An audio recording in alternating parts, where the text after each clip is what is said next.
It's time for last orders at the bar. Not got a bell this week, but what I have got is a brilliant Rik Gaynor. Rik, thanks for joining me on my show. Nice to see you, Lee. We're in Ashfield, and Rik does a bit of a tribute act. I bet you can't guess who it is. Elton John. Thank you very much. Listen, Rik, I first saw you about 35 years ago in the Portland Arms down the road, which is no longer there. You were doing like a comedy show. Yeah, well, it's nice to be back here in Huthwaite 35 years later, back by popular demand. Popular demand? Yeah, exactly, 35 years later. It's not that popular. Well, listen, you know, just a few weeks back, a mutual colleague, friend of yours, he sadly passed away, Duncan Norvelle. Now, you knew Duncan very well, didn't you? Well, Lee, the first time I saw Duncan Norvelle was, I think about 1986 at the Aquarius. Same as me? Yeah, and I was just starting my career out then, and I was actually doing an impression of Duncan Norvelle back then. If you don't remember him, he used to go, "You're looking at me funny, aren't you?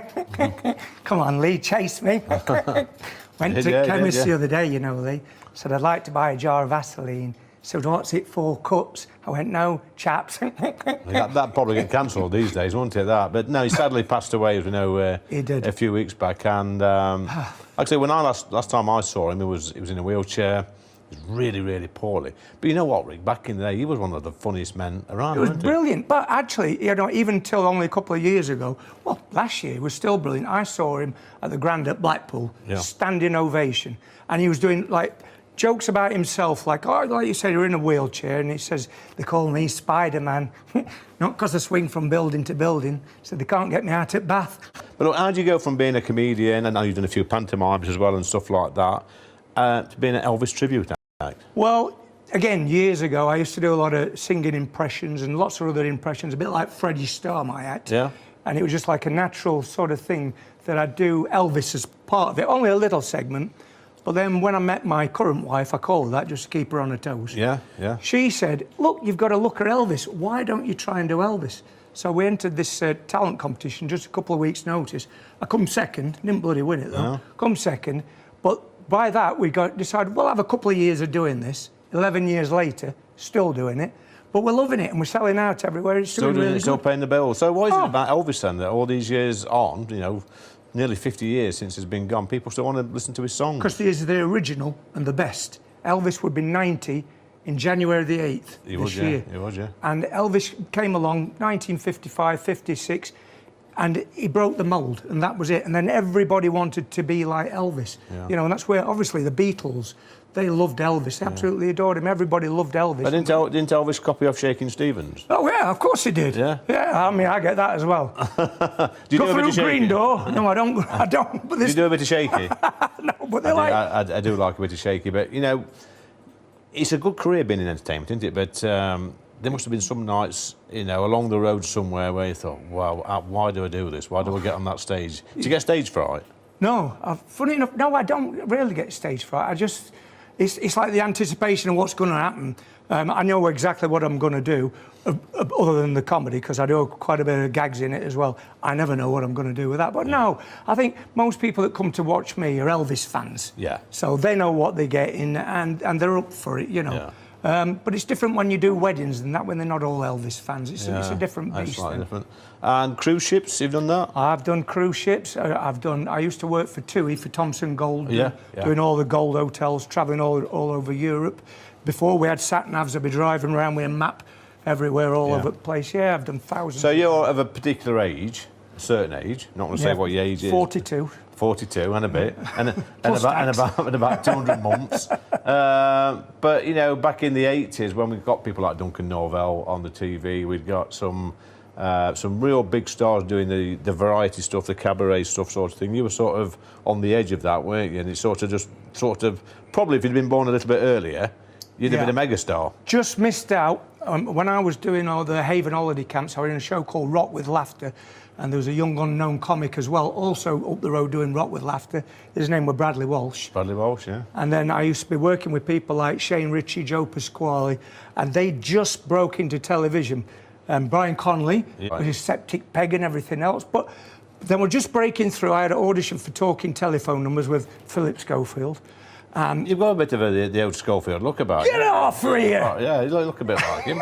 Can that go out? Yeah, the producer says yes, that's Well, fine. put some glasses on, you look like Greg Wallace. Can that go out? Yeah, there's going to be a punch up here. This is not very festive, is it? No, carry on, Rick. Yeah, we'll leave that bit in as well.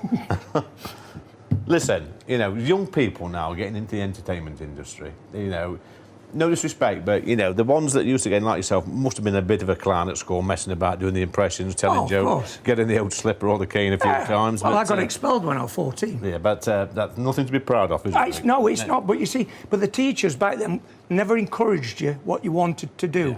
Yeah. You know, like they do, make you do biology and metalwork, for example. I mean, if you want to... that, eh? Well, if like reading and writing and stuff like that. No, it's come in handy for me, because if you want a cat that needs welding, I'm perfect for that.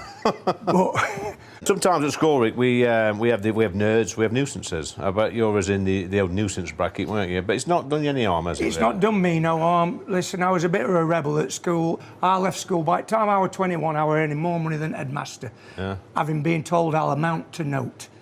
So there you go. 35 years later, meet you again. It's been an absolute pleasure. Thanks, my friend. It's been lovely to come here, and all that's left for me to say is thank you very much. I have a blue Christmas without you. I'll be so blue just thinking about you. Decorations of red on a green Christmas tree. Won't be the same, dear, if you're not here with me. And when those blue snowflakes start falling, that's when those blue memories start calling. You'll be doing alright on your Christmas of white. Have a blue Christmas. I'll have a blue Christmas for certain. That's when those blue memories start hurting. You'll be doing alright on your Christmas of white. Have a blue Christmas.